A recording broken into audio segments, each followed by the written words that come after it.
સમાચારો સાથે હું છું હિના। નવરાત્રીને લઈને મોડી રાત સુધી ગરબા રમવાનો શું છે વિવાદ તેને લઈને સમગ્ર મામલે સમજવાનો પ્રયાસ સૌથી પહેલા કરીએ।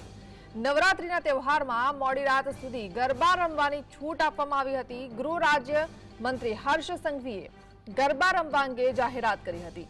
મોડી રાત સુધી ગરબા રમવાની છૂટની જાહેરાત કરવામાં આવી, જેને લઈને બનાસકાંઠા કોંગ્રેસના સાંસદ ગેનીબેન ઠાકોરે શાબ્દિક વાર કરતા જણાવ્યું છે કે નવરાત્રીમાં ગરબાને લઈ સવારે 5 વાગ્યા સુધી રમવા છૂટ આપતા સવાલ ઊભો થાય છે। 6 વર્ષની દીકરી સુરક્ષિત ના હોય તો આ 10 દિવસ કાયદો અને વ્યવસ્થા જાળવી રાખવી એ ગૃહ વિભાગની જવાબદારી છે। માત્ર યુવાનોને ખુશ કરવા છૂટ આપી હોવાનો ગેનીબેન ઠાકોરે આરોપ લગાવ્યો।